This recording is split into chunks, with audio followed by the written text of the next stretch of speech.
Welcome, and we're going to talk today about Mونتيجيا fractures, but we're going to talk about Mونتيجيا fractures in children because they're a different entity and they're treated differently. As we've talked before, fractures in children are different because of the different biomechanical characteristics.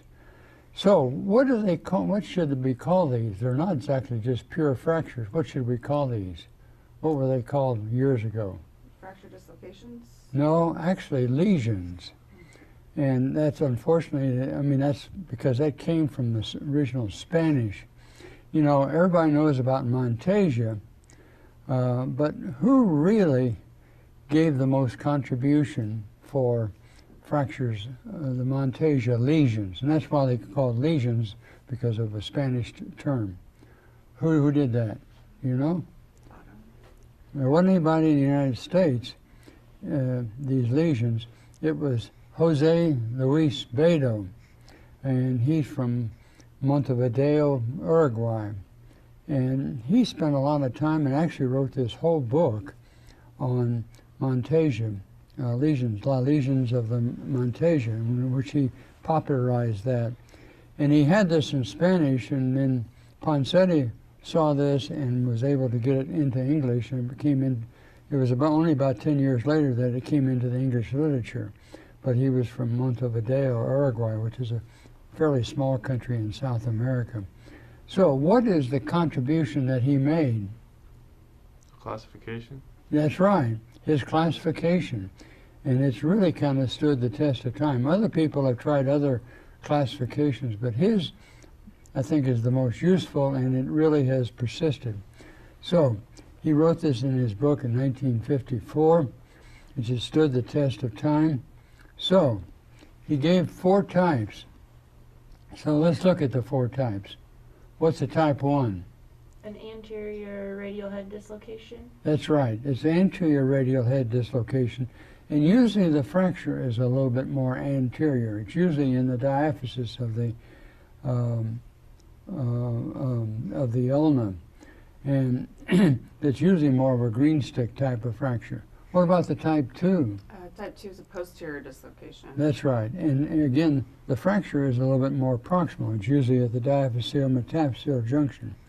Okay, now we go to type 3. It's lateral to anterior lateral. That's right, anterior lateral, or mostly lateral. And again, the fracture is a kind of a green stick fracture in the olecranon. And the type 4? Radial head fracture with an olecranon fracture. Yeah, well, no, actually, it's a fracture of both the radius and ulnar shafts that occur, plus the dislocation. And these are very rare. Type 2 and type 4 are very rare. Type 3 is pretty common, and so is the most common one is the type 1. So we'll go through each one of these, the characteristics and management of the Bedo types. So we will start here with the injury patterns. And again, as we've emphasized in the past sessions, it's very important that you understand the classification, that you understand the structure, the treatment, and the possible complications. And we'll go through these. So we have type 1. This is what's the most obvious thing that you see? You see a ulnar fracture with the anterior radial head dislocation? Yes, right. Well, the first thing that gets your attention is the obvious fracture of the here of the ulnar shaft, real diaphyseal fracture. But you need to look at it a little bit different structurally. And so what kind of fracture? Failure fracture. How did this fail? In tension, bending? Tension. Yeah, actually it's really kind of a tension fracture. Failed in tension. So it's a bending force, and it failed on the tension side and remained intact on the other, and we call these green stick fractures. And so the apex is anterior. And how does the radial head go? Anterior. Anterior. So it goes anterior as well. So what's the overall direction pattern of these 2 injuries? Is anterior. That's right. It's an extension type of injury pattern. Now, years ago, actually in our first edition of our textbook, and also in the literature, we talked about this was designed as a defined as an isolated dislocation of the radius, the radial head. So is this just a dislocation? Is it a single entity? No. So what's the other part of it? They have bowing of the ulnar shaft. Yeah, right, and it's a plastic deformation of it. And a lot of times that's totally missed. So the unrecognized injury, this is obvious. You see the radial head's dislocated, but often this is not appreciated. How should that line be? How should the ulna be on the posterior aspect? Entirely straight. That's right. It should be a straight line, and here you can see that there's a bow. So you have plastic deformation of the ulna. Why is it that you need to recognize this? What's the significance of this? Well, if you don't correct that, deformity, you can't get the radial head back in. You've got to establish a correction of the deformity of the ulna first. So to facilitate the radial head reduction. So how do you think this occurs? There are different mechanisms that have been proposed. Years ago it was thought that this was a direct blow, and then actually in the direct blow it pushed the radial head out. This was something in the 30s and 40s. And then there were studies by Evans who took skeletals, took the muscles off in a static thing, and he found out if you hyperpronate it, you got the same thing. And then, but that was a static test and really didn't take into consideration the muscles. The person that took in consideration of the muscles was Tompkins, and Tompkins was just a general orthopedic practitioner, I believe, in Michigan. And he came up with this idea, and I think his is, in my opinion, his is the most plausible, because it also tells you what happens. So he had proposed this occurred in 3 stages. What happens in the first stage? The ulna fracture. Yeah, well, actually, in the first stage, that happens is that you get rapid extension of the elbow, and what does that produce? That leads to the second stage. What happens? That would be the ulna, I think. Well, the second stage is when the radial head is dislocated. So now, what's the weight-bearing bone? The ulna. That's right. So now it dislocates the head laterally, anteriorly, and so that puts all the body weight on the ulna, and the ulna is not a very strong bone as far as weight bearing is concerned. You know, we don't walk on our hands or our upper extremities, and so it really doesn't tolerate that very well. So it leads to the third stage, which is it's unable to sustain the body weight, and so it fails in tension. It bends and it fails in an oblique tension. And in children a lot, of course, they have, as we talked about before, the concave surface remains intact, so it remains as a green stick type of fracture, but it produces an apex anterior angulation that fails in tension. So the first thing that you got to do in determining how you're going to treat this is that you have to have an understanding of what? The mechanism. That's exactly right. Because what you have to do, you have to reverse the mechanism. That's mechanism spelled backwards. So, what is the common theme that you must do in reduction of all 4 types of Mونتيجيا lesions? The key is the ulna. That's exactly right. Very good. You've got to correct the deformity in the ulna. That must be reduced to reestablish what? The length. That's right. Both the alignment and the length, yes. And if you don't do that, you can't get the radial head in. The first thing you've got to focus on is the ulna. So, here comes our patient with a type 1 injury. And what do we say the general mechanism was? Hyperextension. It's an extension injury. So, what is going to be the procedure to reverse that? You're going to have to flex. That's right. The general process is going to involve one of flexion. So, first thing you're going to focus on is what? The ulnar diaphysis. Yes, right. So you got to reduce it, and the two goals are, Length. that's right, you got to correct the angulation and reestablish the length. And again, a lot of these are green stick fractures, so you're going to put 3-point pressure on it, and so you put dorsal, volar, dorsal 3-point pressure, and you will flex this deformity. And so when you do that, you flex it up, and hopefully that you'll correct both the angulation and length. And usually when you correct the angulation, that will reestablish the length. And so sometimes you have to put 3-point pressure on it and get it reestablished. All right, now you got the ulna corrected. What's next? Well, your radial head may have already been reduced. That's right. You reduce the radial head, and if it doesn't, with just like this one here, where you can see the fracture line has been reduced here. You can see, but the radial head is still out. So how are you going to reduce that? What mechanism? Well, it was a pronation, so you supinate. Well, that helps some, but the primary thing is, remember, what type of injury is it? Extension injury. So how also you? flexion, That's hyperflexion. right. Very good. It's a flexion injury. So once you flex it, often that will then reduce the radial head. So hyperflexion usually realigns the capitellum with the radial head. Now, again, here you can see with the x-ray, once you've done that, once you've established the length and alignment of the ulna, then you focus on the radial head. So, you know, in treating fractures, it's very simple. It's just 2 steps. One is obtain a reduction, and what's the second step? Immobilize. Maintain the reduction. So we got to maintain this reduction. So what's the goals in maintaining the reduction? That it stays in flexion. Well, you want to prevent the development of the late deformities that occur. And so let's see what occurs with these that you have to worry about.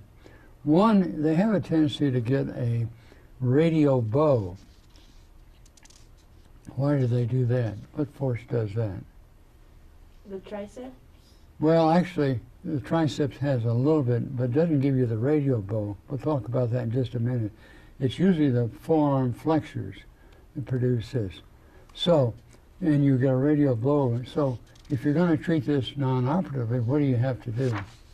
Put a good mold on your. That's right. Okay. You have to put a good you place it in mid-rotation. There was a question whether you put them in supination, pronation, or mid-rotation. And the reason you put them in mid-rotation so that you take the radius out and you can apply 3-point molding on the ulna.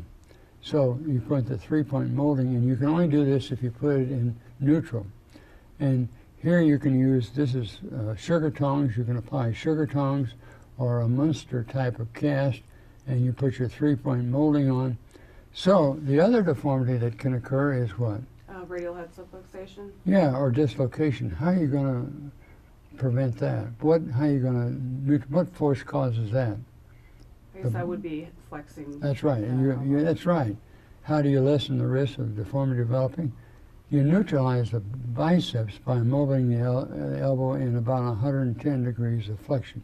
And usually, since there's not a fracture there, they can tolerate that, whereas you didn't want to do that in a supracondylar fractures. We'll discuss in another session. So you put them up like this, and that weakens it or neutralizes it so that it doesn't have a tendency to pull it out. So how do you maintain this if you're going to do this? You put them in this figure of 8 cast. And this was something that was popularized at the Hospital for Sick Children years ago. And you put this in kind of a figure of 8 cast, holds them up like that. And you need to leave that antecubital area alone so you can clean out the material that forms in the antecubital area. And you need to make sure that the sling should be incorporated in the cast, because you really can't put this in a good, just regular sling. So the third deformity, here you talk about the third deformity. What's the third deformity that you have to worry about? You mentioned the triceps. Yes. Yeah, and what does the triceps do? If you're going to put them up in hyperflexion, what are you tensing? The proximal fragment will go into extension. That's right. The hyperflexion of the elbow activates the contracture of the triceps, and that results in a posterior bowing that you see. And how are you going to prevent that? And what are we going to do now? Well, if you leave it alone, a lot of times it will remodel. But when you do that, much of this angulation will remodel. My oldest son had a Mونتیجیا, I remember, and afterwards he had that lump for a while, but it went away. And usually, though it gives you kind of an unsightly prominence, that'll persist for a time, and the parents don't like that, and they get a little unhappy because, you know, they think that he looks like he's deformed and so forth. So, well, how are we going to control that? Probably with your cast? Well, that's a little hard to control that with a cast and a hyperflexion, to mold that very well, because you got it up in hyperflexion, and it's hard to put any kind of three-point pressure. So this must be maybe one indication for what? A pin. Yeah, very good. Because it's difficult to prevent non-operatively, the simplest way to prevent that is just a simple IM implant. And you can do it two ways. You can use the technique that was popularized in Spain by Marotti, which is a retrograde an intramissionary pin, or you can use a rush rod technique. And some of the people state they leave the rush rod out so that you can pull it out in the clinic. I find if you do that, that gets kind of soupy and you have to take it out too early. So usually we'll go ahead and bury it, but that's a personal preference here. But the big key is that you need to put some type of intramedullary device in there. Now, posterior ungulation. Now, in adults, you normally put plates and screws. Why? To get better cortical contact. Well, that's right, better cortical contact, and usually because they're kind of comminuted in adults. And so when do you think they would be necessary in a child? When it's length unstable? That's right, when it's comminuted, the operative indications. And so it's length unstable. So what are the operative indications? Well, you can't get the ulna reduced. That's one. And we do know that putting the IM rod is a simple, very minimally invasive procedure. Or you have a failure to reduce the radial head. Now, we've talked about the surgical indications for the ulna. So let's focus then on if you can't get the radial head in. What's the usual major problem? Why can't you get the radial head in? It's probably interposed tissue or... That's right. That's right. You get interposed tissue such as... the ligaments. That's right. Most common thing is the orbicular ligament, or you may have pieces of bone, or you may have cartilage, and I think there's one discussion in which the radial nerve was actually interposed in there. So, now, this is a patient that had 3 attempts at a closed reduction. The ulna has been reestablished in length. What's your next approach? To get the radial head reduced. Yeah, but I mean, before you do that, how are you going to evaluate that? Oh, on a lateral x-ray? Yeah, well, this is a good lateral x-ray, and this is your first step. Well, you might do an arthrogram. Yeah, here, and what do you see in this arthrogram? That the radial head is not reduced. It looks like maybe the you cartilage can see that you've got got interposed tissue right there. That should be, radial head's not reduced, it's not down enough, and you can see that the orbicular ligament is interposed. So this went ahead and took that out, and notice, we opened that, and notice it seemed to be a little bit unstable, and notice how the radius was stabilized, not with a transcapitellar pin, but with an oblique pin, so that if it breaks, you can take it out. Okay, so the 2 common surgical approaches are what? Probably the coker and the catheter. Yeah. And what approach is this one? That would be the coker. So That's right. That's the coker approach, which goes between the anconeus and the extensors. Or you can go back a little bit more posterior, and whose approach is this? It's a little bit more extensive. Boyd? Boyd approach. That's right. Very good. Glad that you know your surgical approaches. Very good. And that's a little bit more extensive. A lot of times the coker approach is enough because usually all you just need to do is reach in and pull out that interposed ligament. So here's a 6-year-old fell injuring the left forearm. Here we'll get a little bit better picture here. And what's this injury pattern? Type 3. Well, it may be a type 3, but where's the radial head? It's lateral to the... But where else? What's more important? It's posterior. No. Okay, so this one here is a posterior lateral displacement of proximal radius. And the other key, the thing that will give you the key is this, the injury pattern here is a posterior angulation of the ulna at the metaphyseal-diaphyseal junction. As we'll talk about later, the type 3s are usually in the olecranon and more proximal. So you have posterior angulation of the ulna. So those are the two things that tell you the type. It's a type 2 lesion. And so what are the two components of a type 2 lesion? So that would be the posteriorly proximally olecranon. Yeah, Fracture. well, the first thing that's most obvious, everybody focuses on, is the posterior dislocation of the proximal radius.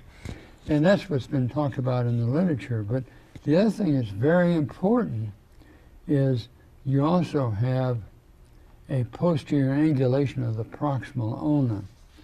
So again, what's the overall pattern of this injury? Flexion? That's right. This is one of flexion. So the incidence of type 2 lesions are pretty rare. They're really not talked about very much because they said they're very rare. I remember when we did our first edition of a fracture textbook, I could only find one article and said that it occurred, they only had one case that it occurred in children. It was very, very rare.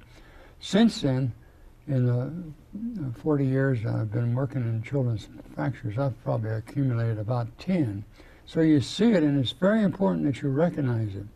So they're commonly present really as equivalents. Now, Beto in his thing talked about things that were like Mونتيجيا types, but they had other types of fractures associated with it. So usually the two have the type 2 equivalents. So what are they? Well, we got the posterior angulation, which is kind of a green stick fracture at the diaphyseal-metaphyseal junction. What's the other equivalent?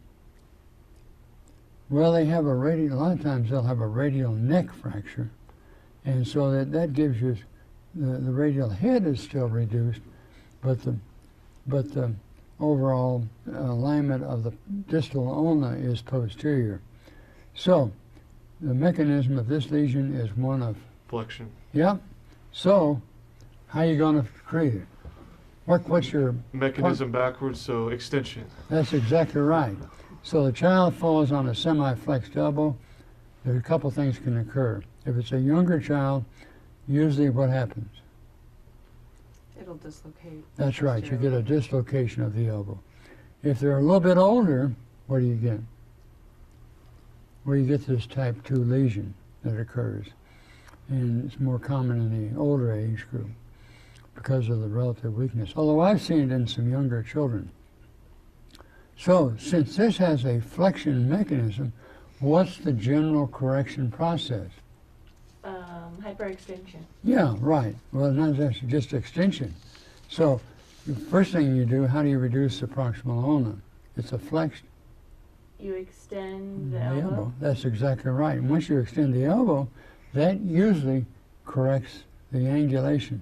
And it also, usually, the radial head, like once you mentioned that once you correct the deformity in the ulna, the radial head will correct. And so often it will correct spontaneously. If not, you may have to put a little pressure to push it up there. Now, here's our type 2 lesion again. This was a patient that was seen at another outside hospital. And we always have been taught, you know, proximal fractures, you always put them in a long arm cast with the elbow in flexion.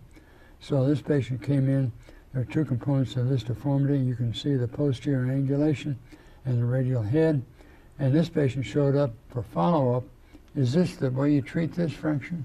No. No, you don't, because the deformities are still there. He still has, even though the radial head is reduced, the overall, there's a posterior angulation of the radius, and the overall alignment of the radius is posterior, and of course here you have posterior. So the appropriate treatment is you put them in a long arm cast if you're going to treat them non-operatively with the elbow extended. And usually it's always good after these, it's always good to test the quality of your reduction with an arthrogram. So what's the most common complication? Probably persistent deformity. Yeah, right. It's failure to recognize this as a type 2 lesion and treating them in flexion. And here's a patient saw years ago, and this one was not recognized. If at the time of injury, we could have corrected this with a simple extension mechanism. Now, this patient has lost supination and pronation because you have rotation, when you have angulation and you've lost your arc of rotation. And to correct this is going to be 2 osteotomies of the ulna and the radius. So the big problem here is the failure to recognize the true nature of this fracture. And here you can see it's posterior and angulated. It was treated with a long arm cast and flexion. Now, type 2 lesions can present in many forms. Here's a patient that really wasn't recognized as a type 2 initially. But there are some clues here. What are the clues that you see here? This is how the patient showed in the emergency room and was seen by the second-year resident. And they just said, I've got a patient with a fracture of the ulna. What else do you see? You see a posterior apex midshaft ulna fracture, which is concerning for flexion type injury, and then the radial head looks like it's it's a little bit posterior. Yeah. So if you look at it a little bit closer, you see that it's posterior. And if you look at this a little bit closer, again, the proximal radius is posterior angulated. And of course you have this posterior plastic deformation. So that confirmed it was a type 2 injury. And so how are you going to correct it and stabilize it? First thing you have to do is reduce the ulna. Right. So you reduce the ulna, and this one seemed to be a little bit unstable for angulation, so a pin was placed down it, and that seemed to actually reduce radial head satisfactorily. It may still be just a slight anterior. So here again, like this. So the radial head and the ulnar deformity appear to be corrected. Once you correct the ulna and recognize this as a type 2 lesion, so once the fracture has been reduced, it's always, I think it's very important to confirm the quality of your reduction with an arthrogram. I think that you shouldn't get out of the operating room until you confirm that you've got a good concentric reduction of both the radius and the ulna with an arthrogram. Now, what are the operative indications? Well, there's such a rare injury. Very rare do you need to do that. This other patient that we just saw, it was good to put a rod in it because it had the plastic deformation. But it's probably the same as for type 1 lesions, which are failure to maintain the ulnar reduction, and that was why the rod was placed in the other patient, or failure to reduce the radial head. And but it's really difficult to make any recommendations because this is such a rare entity. So here's one of the few that I've ever had to operate on. And what do you see here? You have posterior angulation, but what else do you see? posterior. Oh, the radial. There's a proximal radius fracture. That's exactly right. If you look at it real closely, you have a fracture of the radial neck. Remember, a lot of the type 2s occur as equivalents. There's usually a green stick, or in this situation, it's complete fracture. And here you can see on the AP view, you can see that same thing occurs. There's a displacement here. And again, there is posterior angulation, but also a little bit of radial bowing. So this is an equivalent involving the radial neck, and so we reduced it in an extension, and both fractures were then stabilized with intramedullary nails retrograde. So here we go. Here's what type is this one? I think that's a type 3. That's right. Now we got to a type 3. So what are the components of a type 3? What do you see in the ulna? Radial bowing of the ulna. That's right, that's right. It's a green stick fracture with kind of a varus angulation, or like you say, radial bowing. Very good. So it's usually in the olecranon, really, it's really in the proximal, and it's usually green stick. Okay, so what's the pathology with the radius? It is displaced laterally. Yeah, and laterally, or sometimes it's anterior lateral. And that produces the third problem that occurs with this. What's that radial head pushing against? The posterior interosseous That's right. nerve. This is one in which there's a high incidence of nerve injuries. You don't see nerve injuries much in the type 1 and 2, but it's not uncommon to see this posterior interosseous nerve on this one here. So the mechanism of this injury is that they fall longitudinal force, and you have a varus force applied to the extended elbow. And this usually occurs probably in the kids that don't have much of a carrying angle. And so the overall deformity of this injury is one of Varus. That's right, very good. It's a varus. So you're going to reduce it. You got to reduce them. You got to reverse the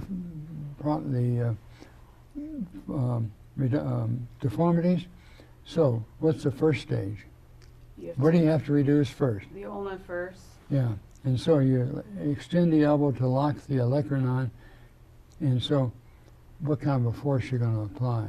A valgus force. That's right, a valgus force, and that'll correct that varus deformity ulna. And usually, again, when you do that, the radial head usually spontaneously reduces. If not, you may have to put a little pressure on it. So, postoperatively, it's very difficult because of the proximal location to put 3-point pressure on the olecranon, because it's very proximal, and you've got the radial head there, and so it's very difficult. And we've tried both with flexion and extension cast, and this is how I've kind of learned that it's very difficult to do this. This is a patient that had a type 3, and I put it in a long arm cast and extension. What do you think about that reduction?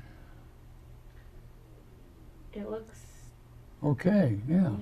Yeah, you better, because I did this. You know, I thought, and I patted myself on the back. I thought it was really good. Both of them appeared to be satisfactory. The proximal ulna was too.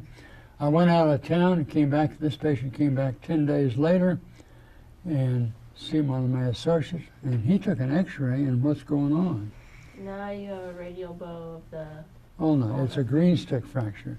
Yeah, and it's very difficult to put the 3-point pressure on this, and you have the flexor forces applying to it.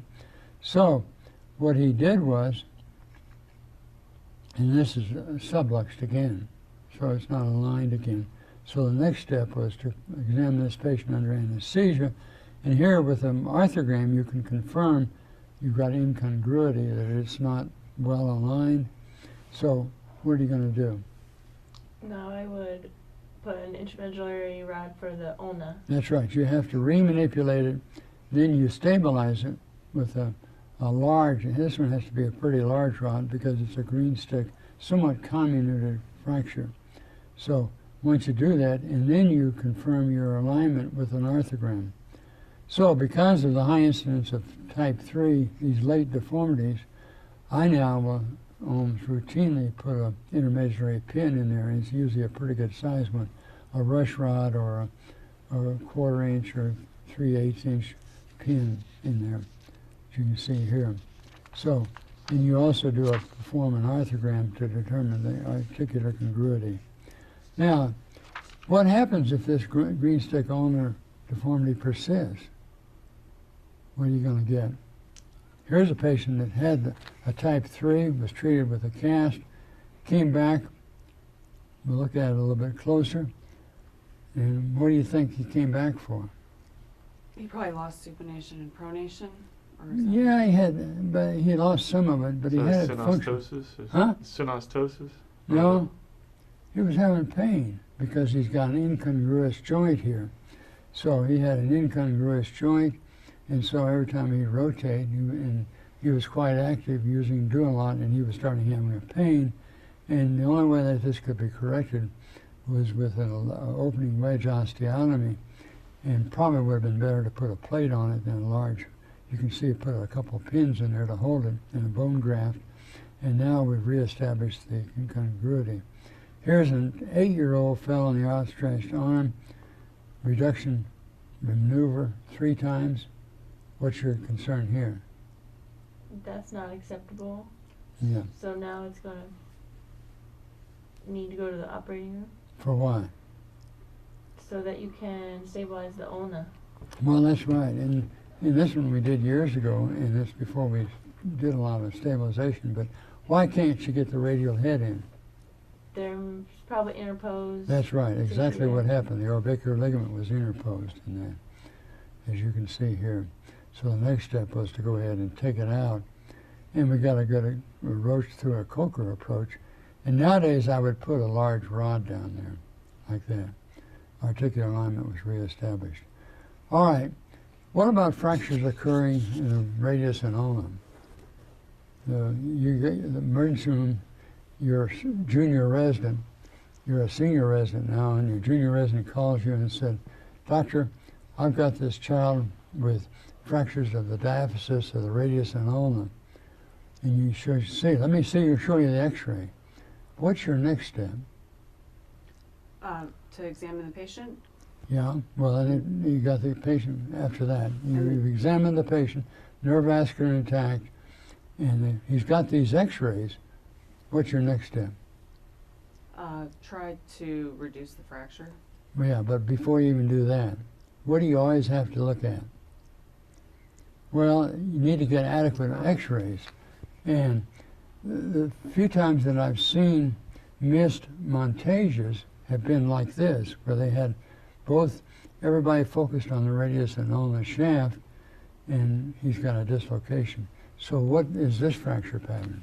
This would be a type 4. That's right, it's a type 4, and the components are fractures of the diaphyses of both the radius and ulna, and a dislocation, usually anterior of the radial head, usually anterior. So, biomechanically, what's it? How are you going to reduce it? It's a floating elbow, right? Yeah, you have to fix distal. That's right. The incidence is still, this one again is very rare in children, in very few mechanisms. The mechanism is probably the same as the type 1 lesion. So what you have to do here, non-operative is kind of difficult. This is one may require repeated manipulations. What type do we see here? We see a type 4. They put it in a cast and it looks like they